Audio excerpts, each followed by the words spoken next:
อุเดสิตุธรรมังธรรมังธรรมังปัจจังอาราธนังกาโลมานะโมตัสสะภะคะวะโตอะระหะโตสัมมาสัมพุทธัสสะ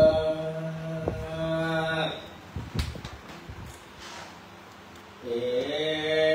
วัมเมสุตังเอกังสัมมายังภะคะวะราชกะเมวิหารติกิจารุเตปัปปะเตกัลลาโภภะคะวะวิปุนังอลัมปะนะเกเสสะทะโวตุลาสัพโพริสัตตังหลายตั้งยินใจมวลหมู่อันพ้นนายอยู่ฟังธรรมสุภากันจังฟังดีดังเอาจะที่จะใครทำละไปแน่บัดนี้แน่เอกังสัมมายังยังเมในกาลคับถึงพระพุทธเจ้าองค์สำราญโยสีใสแก้วกูนะเขาคิดจะกูนะมีที่จิตกายเมื่อหลังจากการนักก่อนกำโดยอรหันตาเจ้ามันทรงให้สิทธิ์ผลพอมีแลตัดสมิงกาเลในขณะยามนา มหาสาลีบุตรเจ้าขอจอมือกุมเก้านำพระพุทธเจ้าพาปัจเจกเจ้าพาเสด็จพระพุทธเจ้าอันว่าปาลเมปัญจยังมีคุณอันประเสริฐล้ำเลิศแก่สัตตาโลกังสงสารทั้งหรือนักยาโมอาราธนา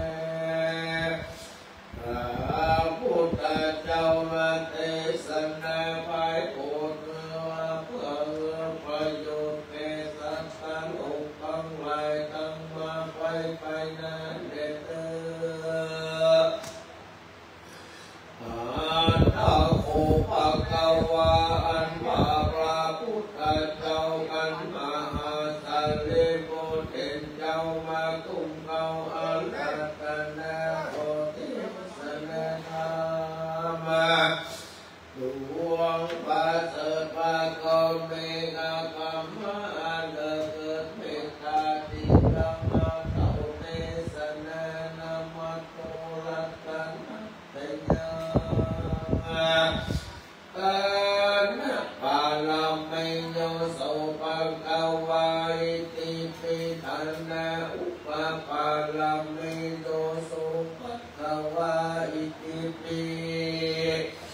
ปา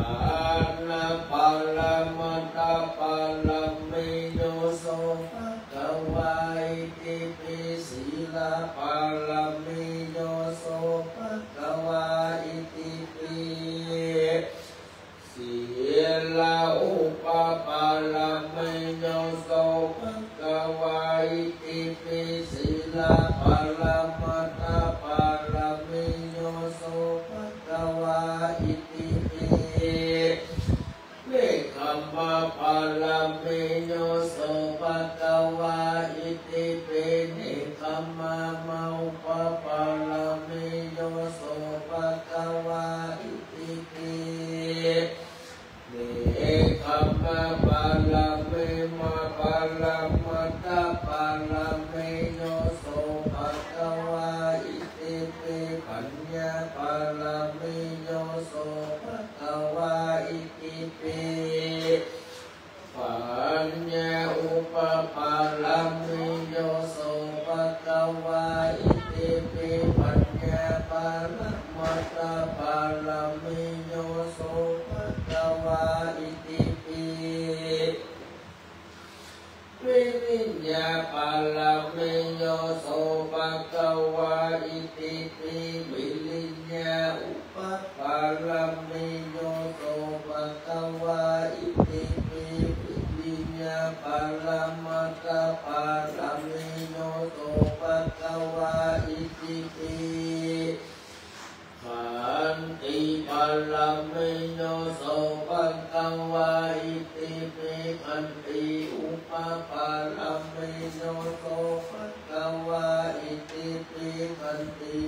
ลามัตตปารมิโยโสภะคะวะอิติปิสัจจะปารมิโยโสภะคะวะอิติปิสัจจะอุปปารมิโยโสภะคะวะอิติปิสัจจะปารมิปารมัตถปารมิโยโสภะคะวะอิติปิอธิฐานปารมิโยโสภะคะวะอิติปิอธิฐานอุปปารมิโยโสภะคะวะอิติปิอธิฐานปารมัตถปารมิโยโสภะคะวะอิติปิเมตตาปารมิโยโสภะคะวะอิติเมตตาอุปปารมิโยโสภะคะวะอิติปิเมตตาปารมัตถปารมิโยโสภะคะวะอิติปิอุเบกขาปารมิโยโสภะคะวะอิติปิอุเบกขาอุปปารมิโยโสภะคะวะอิติปิอุเบกขาปารมัตถปารมิโยโสภะคะวะอิติปิมหาตัณหาปัลโลปัลลาปัลลาปัญญังปัญญาติตังสีลังสีลัญจาพุทธังปุณณะอุกาหิตังอุกาตะสัมปันโนโสภะคะวะอิติปิเวทิตาปังเวทิตาปังมหาตัสสะภาหาลังภาวันนังภาวันนาปุญญังปุญญาเหตุปัจจยโยโสภะคะวะอิติปิอุกังมังอุตตมะเหตุปัจจยโยสัมปันโนโสภะคะวะอิติปิพุทธัสสะธัมพุทโธมหากัสสะปะลามุนีมุนามหาคุณาคุณังราชกานังปะปัตตาสาริจิกิตาจาริญญาสัมปันโนโสภะคะวะอิติปิสัมมาติงสะปารามิโยปุระโตโสภะคะวะอิติปิอัมเปโกจัลลาธัมโมวะจัลลาอนาติโตหันตาหังสลายยานังกัลโลเมกายเยนวัจจามนัสสติอัมเปโกปัญญาติธัมโมปัญญาติอนาติโตหันตาหังกัลลายานังกัลโลเมกายเยนวัจจามนัสสติอัมเปโกมากัลลาธัมโมมัลลันนาอนาติโตหันตาหังกัลลายานังกัลโลเมกายเยนวัจจามนัสสติอันวะปะตาเทวะตุตังสันนิกันวะพุทธลาผู้ใดได้จำเลินไปใจก็จับได้เข้าใกล้พระนิพพานเจ้าแต่แรลีเลนะอาทิไปปุกการลาผู้ใดมีศีลมันคงดีแล้วมันเป็นตาภาวนาไปจะได้การก็จับได้นำเอาโตนาไปสู่ไตรลักษณ์สามประการมือเป็นอานิจจังทุกขังอนัตตาลำเปิงดูยังจักลาปัญญาทิมัลลเนว่าปัญญามาจุลาละนาเลยขับไปใจเมื่อตัวเรานี่พันแก่พันเท่าจันลาหูตาก็มามืดมัวโอ้ยังหัวก็มาก็เก่งก็มันไปมาไป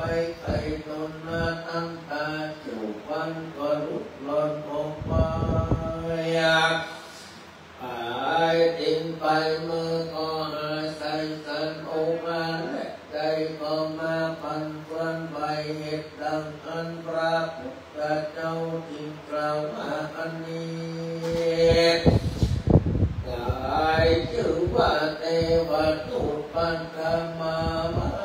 ธรรมะโอตินั่นแลพยาธิและอัตตาทิโตนั้นก็มีโลกาพยาธิมาเบียดเบี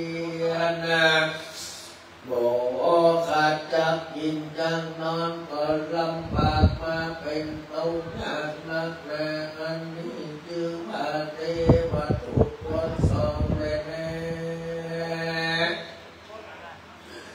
เมื่อนั้นนางอนาทิโตดันนั้นไปพยาธิตัวแองกามันมองไม่แลผู้ใดมันก็เท่ากับทำมือตายไปสันเดียวอันนี้ก็เป็นเทวทูตทวนสามแลเหตุดังอันปุกกะละยิ่งใจทั้งหลายคนลำเพิงดูยังเทวทูตทั้งสามนี้แล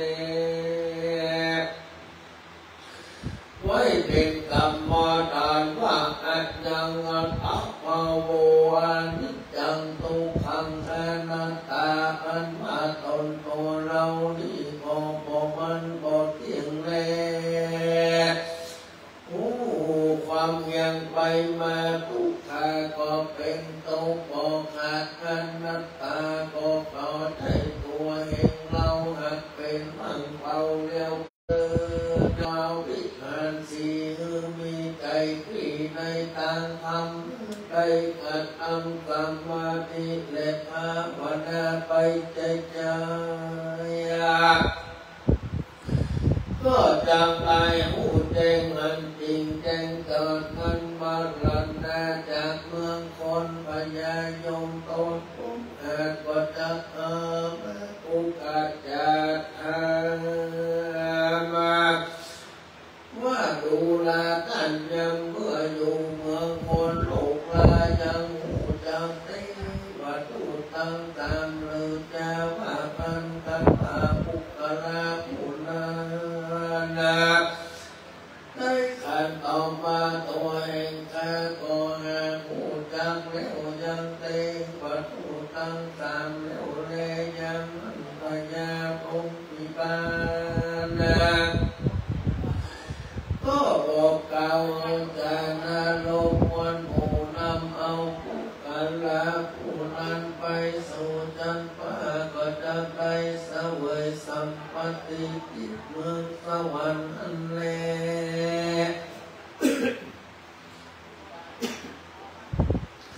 เมื่อนุสาอันว่าคนตั้งหลายผู้บอกผู้จังเทวทูตตั้งสามตันพญายมมาราธรรมดัง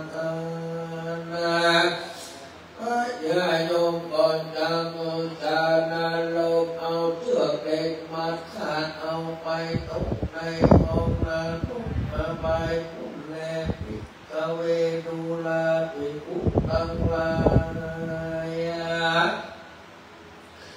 ในเนี่ยเรื่องธรรมะติกันนาเห็นพระพุทธเจ้าดวงอันประเสริฐมีในชื่อว่าปาลมีปัญจ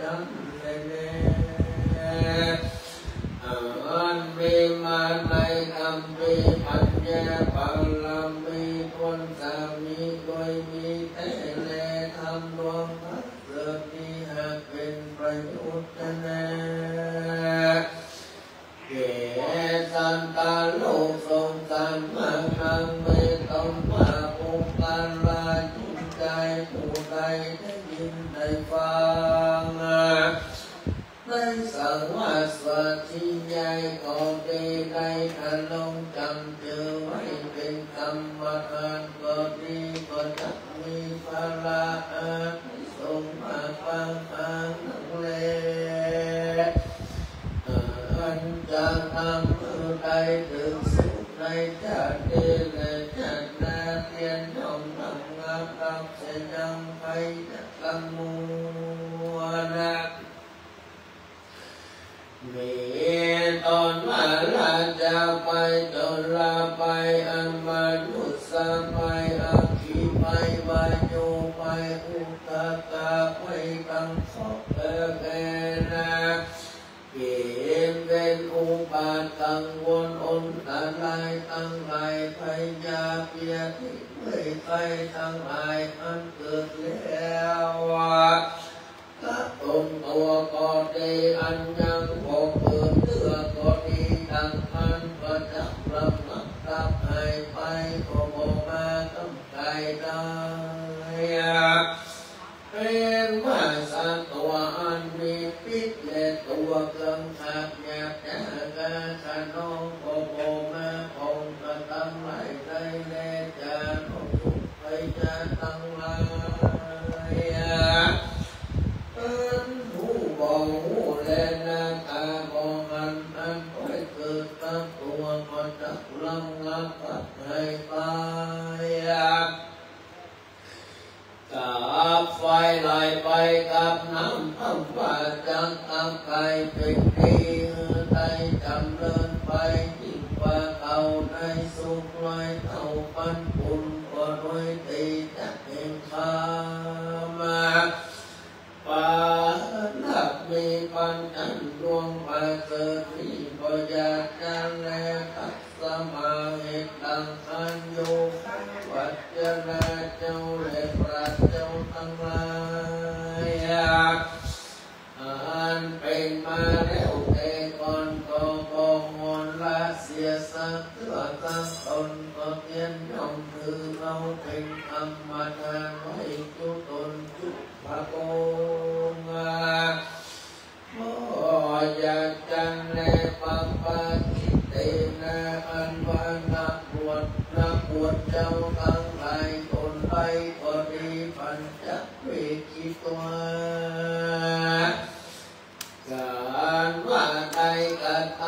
ำเป็นแล้วปกวันแก้วเป็นกาถาวัดโหวัดตับฟังจีวลังปฏิปุรังโหวัดตะโกปีนทัตปะโตปฏิปุโลโหวัดตับฟังเสนาสนังปฏิปุลังโหวัดตัปโปกิลันนาปัจจยาเปสัจจปันคโนปฏิปุโลดังนี้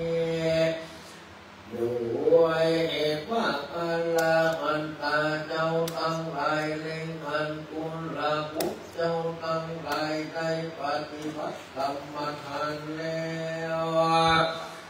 ก็คือภาวนาเอาคุณพระพุทธเจ้าตนประเสริฐโดยบทภาอิติปิโสภะคะวะโตสุปฏิปันโนตั้งแต่ตนถึงไปนั้นแล้วก็ลำเพิ่งได้ใจถึงบารมีปัญญาโดยบทบาลกานะบารมีโยโสภะคะวะลอดโสดไปเป็นดังอันใดกล่าวมาเบื้องต้นนั้นกันปุกปาราผู้ยิ่งใจผู้ใดได้ปฏิบัติดังกล่าวมาแล้วก็จักบังเกิดปาราอานิสงส์มากนักจังใดหากไปยังคาศึกสัตตาลูกให้มานาอุปตาวากังวลอนตาลายตั้งหลายได้เสียงแลหิตโดยมีแต่แลอัตลาอันตาเจ้าทั้งหลายได้แต่งเป็นยังปาลามีปัญจันไว้ตั้งจูศาสนาตลาดต่อเต้าราปันขัดวาสากันปุกละมินจผู้ใดได้ปฏิบัติตามคำสอนเหตุการณ์วิญญาเจ้าทั้งหลายก็จะได้ถึงยังมรรคผลไปสู่เวียนแก้วมันเนรปันจังแต่ที่ดีก็อยากจะแลต้องมีภวันตาว่าสู่ท่านทั้งหลายได้เกิดมาพบปะใส่พระพุทธศาส นาแห่งพระตถากตาควรพากันใส่ใจปฏิบัติตามคำสอนแห่งพระพุทธเจ้าแล้วมันมือการรักษาศีลภาวนาไปใจอย่าได้ขาดอย่าได้ประมาทละสาเพื่อได้เอาอัตตาตัวตนได้พ้นจากอาการทุกข์ยากในวัฏสงสารเมื่อได้ถึงนิพพานเพียงแก้วเป็นที่แล้วดังคำปรารถนาและแน่พระพุทธเจ้าตนมาเกิดให้นำเอาธรรมมาดวงอันลำเลิศมาพิสดารอันมีชื่อว่าปาลมีปัญญาอันติดเรื่องสดนำมาโดยกรรมฐานอิติมุตตาปากาเลโดยประการดังกล่าวมาเล่นแลสะสังฆาลาเปพุทธคุณังนิจิตาจิญาเรายังปาลมีปัญญาก็บังโอมสมเด็จสาเดสา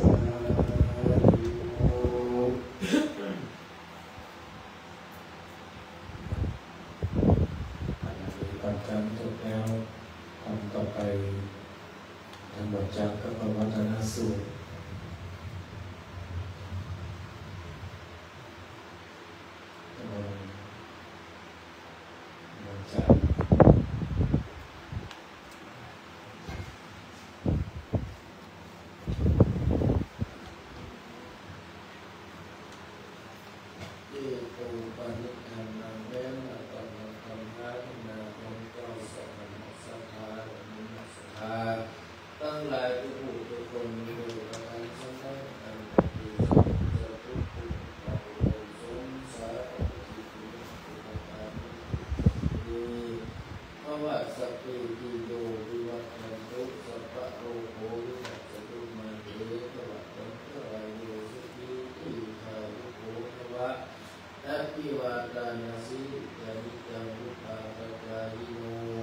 จัตตาโรธรรม